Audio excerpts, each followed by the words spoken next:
What a beautiful mango! So fresh and ripe. The best in the market. The night the first goat screamed, the whole village slept peacefully. Only two people were awake, and one of them was Urenna. She moved like a shadow between mud houses, her basket no longer filled with oranges, but with rope and a small knife. The moon was bright enough to see her face, and if anyone looked closely, they would not see fear, they would see excitement.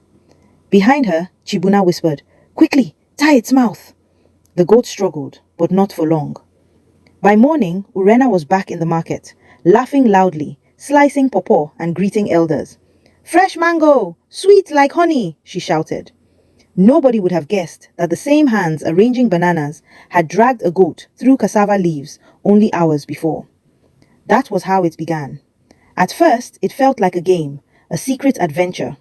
Chibuna would tease her, calling her Midnight Queen. She liked the name. She liked how powerful it made her feel. During the day, she was just a fruit seller. Poor, ordinary, sweating under the sun while rich women priced her goods like they were doing her a favor.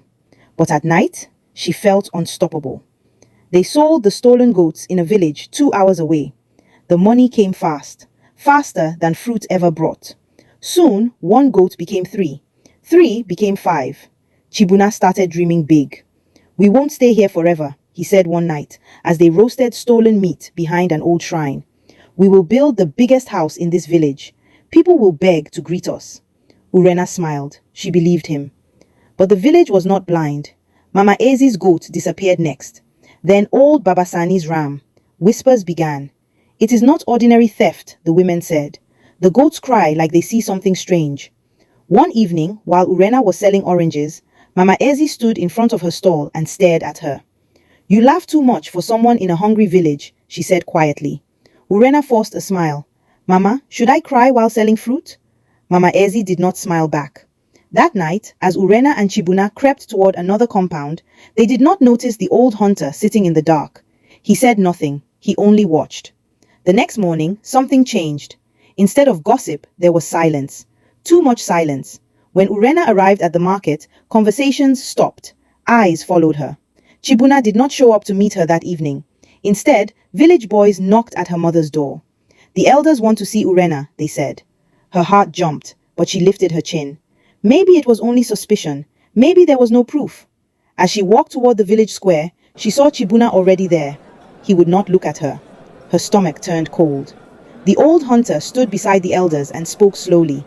"I saw 2 shadows," he said, "but I recognized the boy's limp." All eyes turned to Chibuna. He began to shake. And before Urenna could speak, he shouted. It was her idea. She said she was tired of being poor. The words hit harder than any slap. Urenna felt the ground move beneath her. The Midnight Queen suddenly stood alone. The village square was full before sunset. Children climbed trees to watch.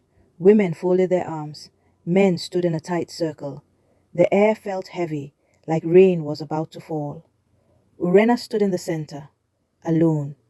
Chibuna kept his eyes on the ground. His voice had already betrayed her. Now his silence finished the job. The eldest man cleared his throat. "Urenna, daughter of this soil, did you steal from your own people?" Her mouth opened, but no words came out. If she denied it, Chibuna would speak again. If she agreed, she would lose everything. She looked at him. He did not look back. "Yes," she said finally. Gasps filled the air.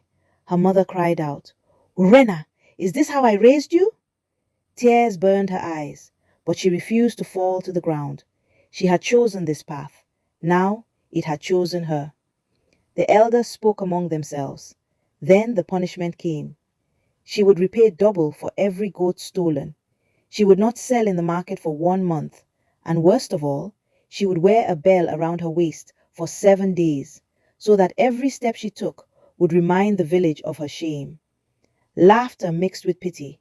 The bell was tied that evening. The first sound of it nearly broke her. Ting, ting. Every step a reminder. Chibuna received lighter punishment because, according to him, he had only followed. Urenna felt something change inside her. That night, she lay awake listening to the bell, resting beside her mat. Not anger, Not fear, something else, a strange hunger. The next morning, she noticed something shocking. The goats were still disappearing. Mama Ezi's neighbor lost one. Then another house lost two. But Urenna had not stepped out at night. The bell would have exposed her. Whispers returned, but this time they were confused. If she is punished, who is stealing now? Someone asked. Urenna watched carefully. Chibuna avoided her completely. He did not greet her, he did not pass near her compound, and yet he did not look worried. He looked richer. New sandals, better clothes, meat in his mother's cooking pot again. The truth came to her like cold water. He never stopped. He had only pushed her forward as sacrifice. One evening, as the sun set orange behind the trees, Urenna followed him quietly. The bell was no longer tied to her waist, but she carried it in her hand. She watched him jump a fence alone. She heard the goat cry. She waited until he dragged it out. Then she stepped forward. Ting! The bell rang in her hand. Chibuna froze. You said I forced you, she said softly, but you still steal. He looked at her like he was seeing a ghost. You want to destroy me? He whispered. No, she said. I want what we planned. His eyes narrowed. And what is that? She smiled slowly. The biggest house in this village. But this time, her plan was different. And Chibuna had no idea he had just walked into it. Chibuna stared at her like she had lost her mind. You want to steal again? He asked, his voice shaking. Urenna shook her head slowly. No, I want to win. The goat struggled between them. The night felt thick and tense. Cricket sang loudly as if warning them. You already ruined my name, she continued. You used me as shield, but you are careless. You will get caught soon. Chibuna's jaw tightened. Then what do you want? Urenna lifted the bell and tied it back around her waist. I want you to keep stealing. He blinked. You will not stop. I know you. Greed has entered your blood. But now, I will choose the houses. His eyes widened. Are you mad? She stepped closer. Listen carefully. The rich ones laugh at people like us. They price my fruit like I am begging. They insult my mother. They call you useless. He hesitated. She lowered her voice. Steal only from the greedy ones. I will tell you which compounds, and when you sell, you give me half. You want money? He asked suspiciously. No, she said quietly. I want something bigger. Chibuna agreed, but fear stayed in his eyes. The plan began the next week. Only certain homes were touched. Homes known for cheating farmers. Homes known for mocking the poor. Urenna did something unexpected. She began returning goats quietly. At night, she would untie one and guide it back to a struggling widow's yard, or she would drop food near a hungry family's door. Soon, rumors changed. There is a spirit correcting wrong, people said. The thief now steals from the proud. Fear mixed with confusion, but greed does not like limits. Chibuna grew bold again. One night, he ignored her instructions. He broke into old Babasani's compound. Babasani was not greedy. He was kind. He once gave Urenna fruit baskets when business was bad. When she heard the goat cry that night, her heart dropped. She ran. By the time she arrived, Babasani was on the ground, injured from trying to stop the thief. Chibuna had pushed him and fled. The village erupted the next morning.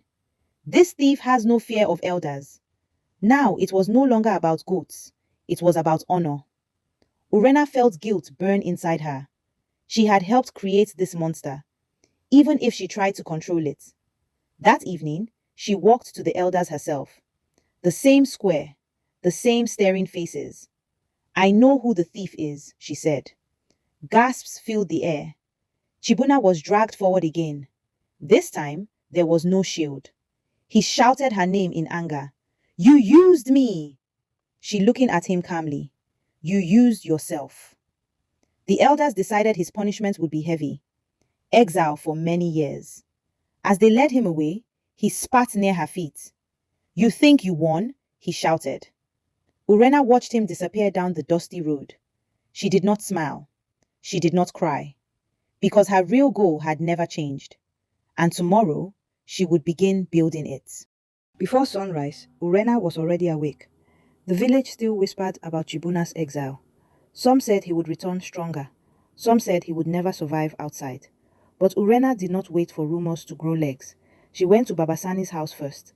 He lay on a mat, his leg wrapped in herbs. When she entered, his eyes rested on her quietly. I am sorry, she said, kneeling. He studied her for a long time. Sorry does not heal bone, he replied. I know, she answered, but I will stay until it heals. And she did. For weeks she fetched water, cleaned his yard, fed his goats, and helped his grandchildren with their chores. She returned fruit to widows she once deceived. She repaired broken fences with her own hands. People began to watch her differently, not with trust yet, but with curiosity. One afternoon, the elders called a meeting. Urenna stood before them again, but this time her back was straight for another reason. You have changed, the elders said. But why? She inhaled slowly. I wanted the biggest house in this village, she said clearly. Murmurs spread. I thought stealing would build it fast. I thought fear would make people respect me. I was wrong. She pointed toward the market square. I will build that house, but I will build it in the open. The elders exchanged glances. Babasani cleared his throat from where he sat. Let the girl try. So Urenna began something new. She expanded her fruit stall. She woke earlier than anyone. She traveled to nearby farms to buy directly. She learned how to dry fruits so they would last longer. She saved every coin. Women who once mocked her now bought from her because her fruit stayed fresh longer. Months turned to years. The house began as a small foundation of mud bricks. Children laughed when they saw it. She is serious, they said. Urenna worked through rainy seasons and dry harmattan winds. She refused shortcuts. She refused secret deals. She refused night plans. Sometimes, when she passed the abandoned shrine, she felt a sting of memory. Greed had once tasted sweet. Now discipline tasted bitter, but it lasted longer. One evening, as the sun melted into gold, the roof of her house was finally placed. It stood taller than most, not the grandest, but strong. The villagers gathered quietly to look at it. She achieved it, someone whispered. Yes, she had achieved her goal. The girl who once stole goats at night now owned the largest fruit store in the market and the biggest house built by her own sweat. But when she entered the house that night, it felt too quiet. Her mother had grown weak during those hard years. She had passed before seeing the roof completed. Urenna sat alone in the wide room. Tears fell softly.